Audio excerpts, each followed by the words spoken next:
Bonsoir, chers travailleurs et camarades. Bienvenue sur la télévision du peuple.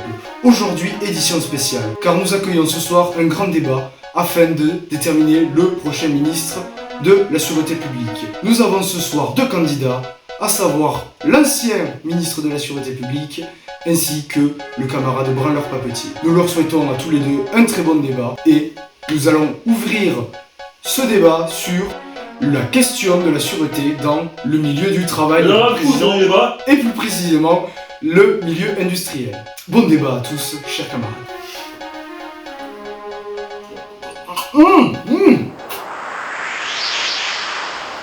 Eh bien écoutez, je vais laisser mon camarade Branleur-Papetier ici présent qui a de par son expérience professionnelle et je pense bien plus apte à parler des problèmes dans l'industrie.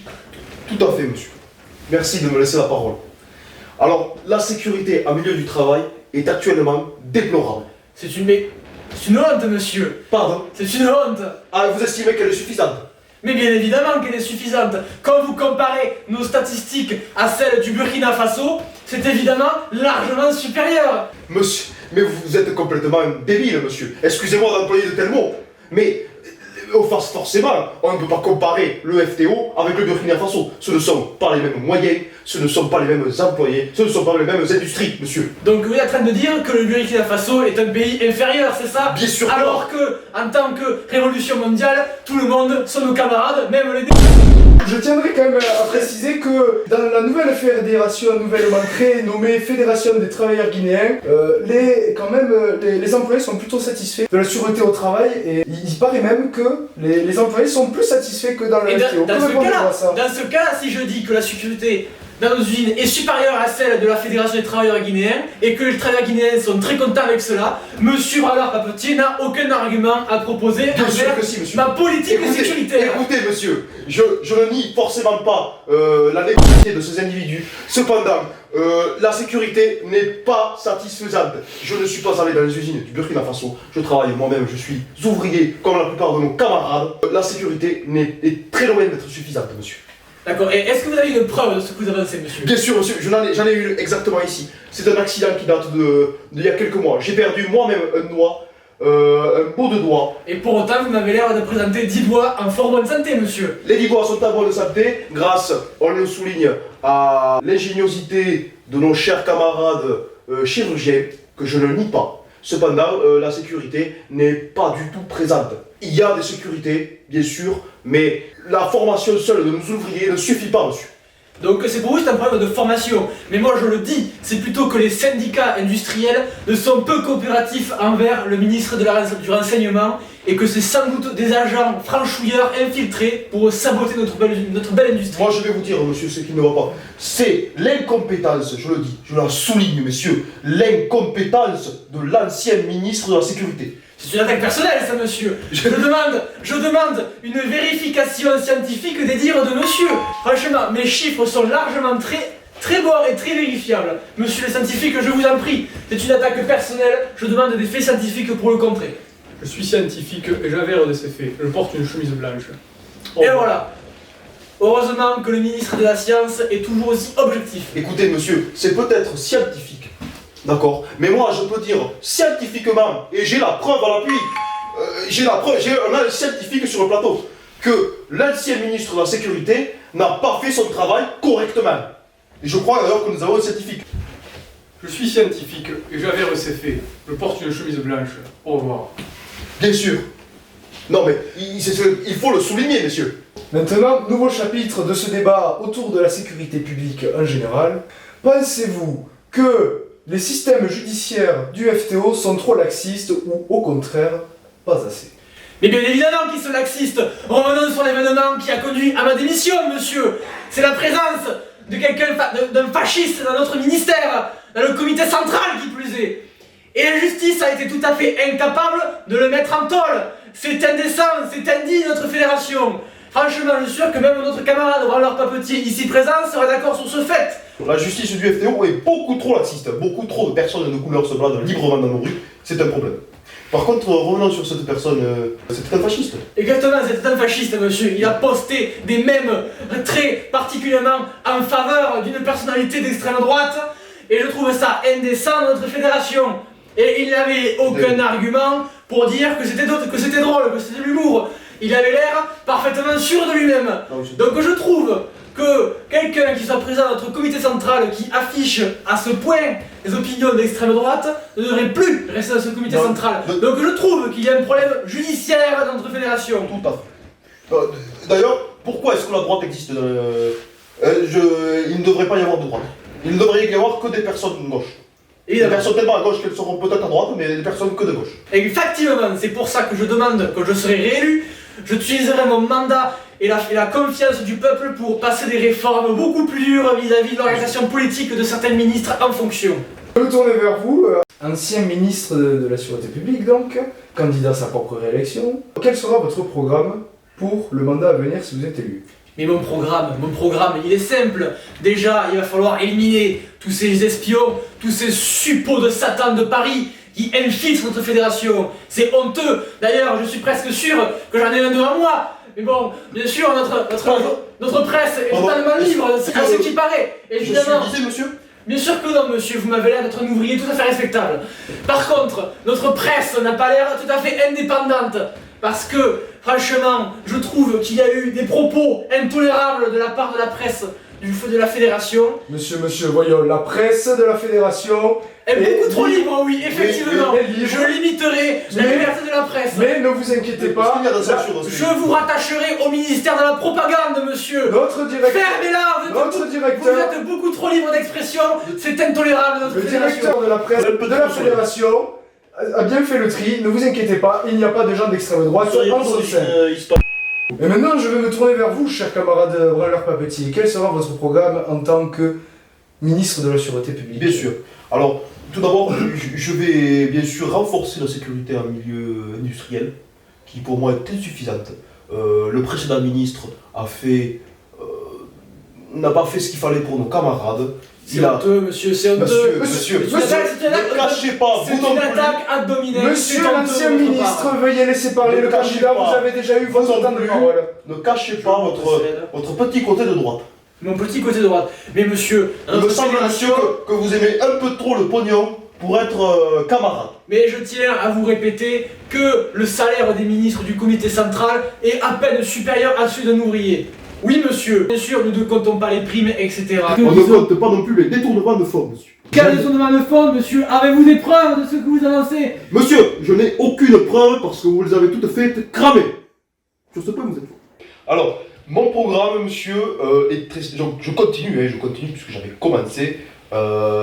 Ensuite, bien sûr, une revalorisation des salaires pour nos camarades les moins payés qui galèrent. Et excusez-moi, mais c'est dans le programme du FTO, nous sommes sur la base du communautarisme.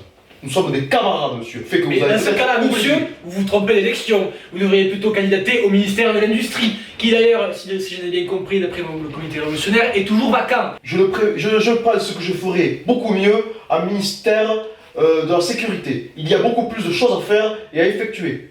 Car il y a les industries, monsieur, mais aussi la protection de ses habitants que vous semblez avoir oublié aussi. Justement, la protection des habitants. Certaines personnes dans le FTO, certains citoyens et camarades, sont préoccupés par la sécurité dans les rues. Certains se sentent menacés dès qu'ils sortent le soir passé 18h. Comment pouvez-vous répondre aux inquiétudes de nos chers concitoyens? Je laisse là. Eh bien, fermez-la, monsieur, ceci est de mon ressort. Ça dépend de ma mandature. Alors, monsieur, excusez-moi, vous ne me dites pas de la fermer. Très bien. Bien sûr que si, que je vous dis de la fermer. Parce que sinon, vous inquiétez pas que la première mesure, ce sera de vous foutre en camp de rééducation pour vous apprendre les bonnes manières, monsieur. Les bonnes manières, monsieur. Vous voulez qu'on sorte, monsieur? Les bonnes manières, monsieur. Venez, non, on n'insulte pas nous allons un candidat honorable. Levez-vous, je vais vous en coller.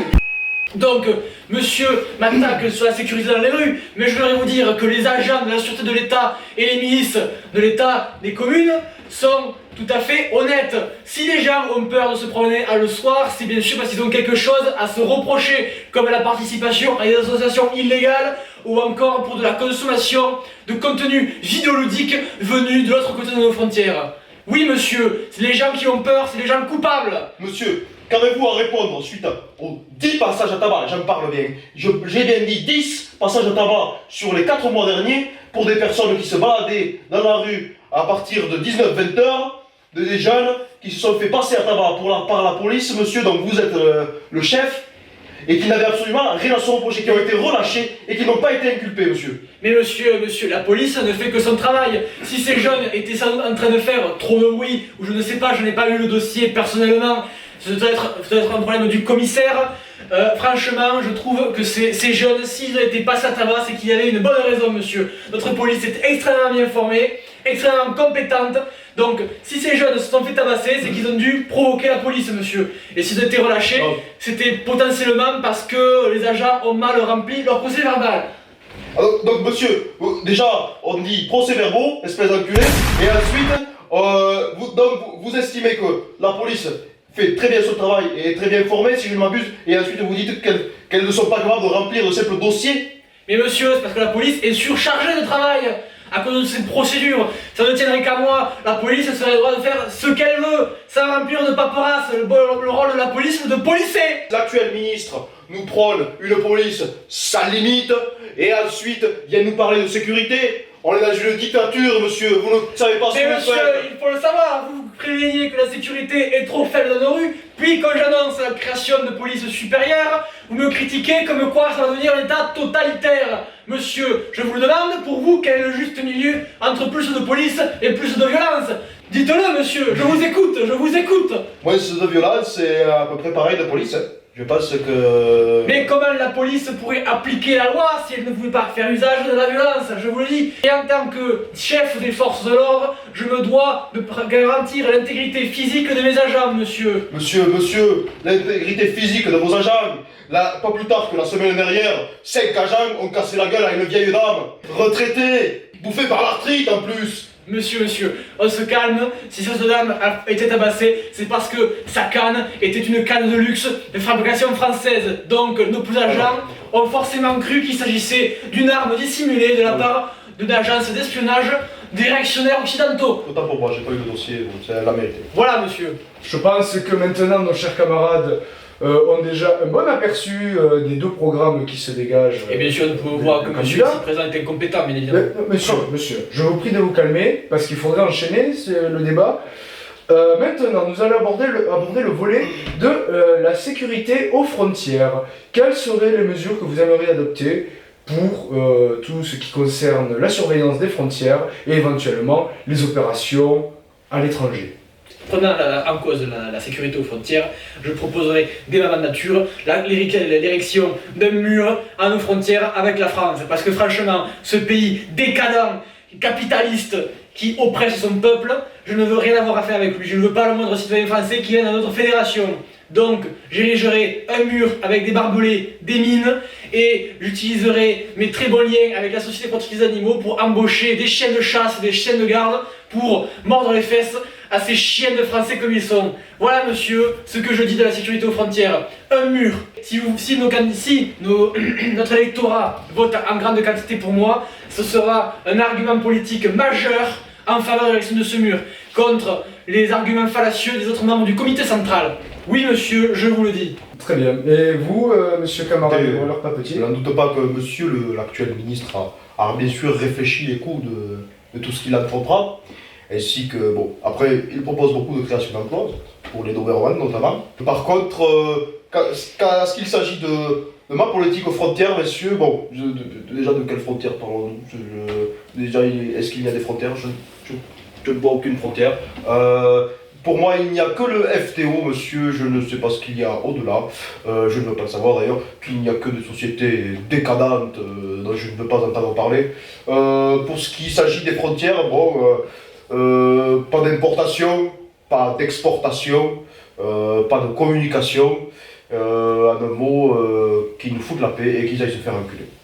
Voilà. Et à propos de la guerre dans laquelle est engagé le FTO, à savoir la guerre civile au Vietnam, que pensez-vous à ce sujet? Alors ça, monsieur, là actuellement, je ne peux pas vous dire. Je ne suis pas rentré actuellement dans le ministère. En tout cas, c'est totalement n'importe quoi. Envoyer nos jeunes soldats dans une cause perdue dont tout le monde se fout en dehors de nos frontières. Donc pour vous, la révolution mondiale est une cause perdue. Je le vois bien, donc un traître à la cause sur le plateau, monsieur le journaliste. Un traître à la cause. Vous avez envoyé nos recrues Au Vietnam, monsieur, elles se font décimer par jour, par milliers. Elles se font décimer selon vos dires. Moi je vous dis que nos jeunes recrues se sont juste installés paisiblement au Vietnam et n'ont pas spécialement envie de reprendre un avion fort polluant pour rentrer dans notre belle fédération, monsieur. Alors, vous insinuez, monsieur, que ces recrues se portent à merveille? Elles se portent à merveille et ils ont fait des mariages mixtes, monsieur, oui, mixtes, avec la population vietnamienne. Donc ils vont fonder des liens étroits avec ce beau pays syndicaliste. Est-ce que c'est ça qu'on nous propose? Nous allier avec des Vietnamiens? Arrêtez, monsieur, c'est n'importe quoi. Nos recrues sont mortes, et vous le savez très bien. Où est la science, monsieur? Elles ne sont pas mortes, elles sont en parfaite santé. La guerre au Vietnam est en très bonne voie de résolution. D'ailleurs, c'est pour cela que je vais amener 10 000 soldats en plus sous ma mandature pour supporter le régime de Ho Chi Minh contre la cause capitaliste américaine. Oui, monsieur, je vous le dis. Chers camarades, vous voyez bien qu'il faut destituer cette personne. Cette personne n'est pas viable, elle est visiblement demeurée, elle ne devrait même pas avoir le droit de parler, de s'exprimer correctement. Donc je vois que monsieur est contre la liberté d'expression. Je vois. Je ne suis pas contre la liberté, je suis contre le ministre actuel, monsieur. Donc oui, bien sûr, évidemment, bien sûr, évidemment. Et quels sont les arguments? Quels sont les arguments, monsieur? Mais vous êtes un pantin. Monsieur, ne niez pas que certaines études scientifiques ont été menées quant à votre QI. On attend encore les résultats. Mais où est la science? La science a des résultats, où sont-ils? Monsieur, la science est une merde. Vous l'utilisez pour des attaques personnelles, je trouve ça honteux. Bon, même si franchement, c'est étant des suites de l'incompétence de notre ministère des Sciences, le niveau scientifique de la fédération s'est dangereusement affaibli, monsieur. La science actuelle est honteuse, elle est incapable de vérifier ses faits, elle est incapable de travailler correctement, monsieur. C'est une honte. Oh bordel! Ici le représentant du ministère des Sciences. Effectivement, nous attendons toujours les résultats du test de QI de l'ex-ministre de la Sécurité publique. Au revoir. Je porte une chemise blanche. Bon, de toute façon, c'est de la merde. Passons au sujet suivant, je vous prie, monsieur le journaliste. Eh bien, nous arrivons à la fin de ce débat, et je vais donner maintenant le mot de la fin à chaque candidat, à commencer par monsieur l'ancien ministre de la Sûreté publique. Il n'y a pas de mot de fin. De toute façon, je vais gagner cette élection parce que mon propos est largement supérieur à celui du camarade branleur papetier et de ses compétences fort inférieures aux miennes, bien évidemment, car, fort de ma première mandature, j'ai beaucoup plus d'expérience que ce pauvre demeuré prolétaire qui vient du fin fond d'une usine perdue dans notre fédération. Donc je trouve que ma candidature est beaucoup plus à propos, beaucoup plus compétente, beaucoup plus fiable et beaucoup plus sécuritaire. Nos concitoyens seront bien plus de sécurité sous ma mandature que la candidature laxiste de monsieur camarade branleur-papetier. Voilà monsieur, c'est mon dernier mot. Et maintenant le dernier mot du camarade branleur-papetier. Écoutez monsieur, je pense que nos camarades savent très bien pour qui voter. L'actuel ministre de la Sécurité vaut pas un clou, hein, il nous l'a démontré encore une fois ce soir. La seule chose qu'il est capable, la seule chose monsieur que vous êtes capable d'envisager, c'est comment distribuer efficacement les pots de vin pour que les votes ne soient pas correctement acheminés. Cette année, ce sera surveillé, j'espère mieux que les années précédentes. Bien évidemment, je veillerai personnellement au dépouillement des votes, monsieur. Et c'est bien ça qui m'inquiète. Quant à propos de mon laxisme, monsieur, je ne suis absolument pas laxiste. Je pense l'avoir démontré. J'ai des mesures fortes encore à employer. Peut-être pas dictaturales comme vous, Des ça c'est mesures sûr. fortes comme l'alcool que vous ingérez continuellement, monsieur, bien sûr. Écoutez, monsieur, l'alcool c'est bon pour la santé, pour le concitoyen et pour la mémoire. Tout le monde le sait. Ça a été prouvé scientifiquement. Que dit la science à propos de l'alcool, monsieur? La science approuve vos faits, monsieur. Monsieur, le Ricard est Je bon porte pour une la chemise santé. blanche. Au Très revoir. bien, on l'a vu monsieur. Et sachez que, bien évidemment, je suis pour la camaraderie et bien sûr, c'est ça que je voulais revenir sur ce point que vous venez de dicter monsieur. Vous avez insulté encore une fois et publiquement tous nos camarades travailleurs et sachez que ça ne passera pas à la trappe monsieur. Que vous dites, monsieur, que vous dites? Sur ce, je souhaite une bonne soirée à tous nos camarades. Bonne soirée, camarade. Et c'est sur ce mot très avisé du camarade branleur-papetier que notre grand débat s'achève. On se retrouve bien évidemment aux urnes, et sur ce, je vous souhaite à tous une très bonne soirée, camarades et camarades.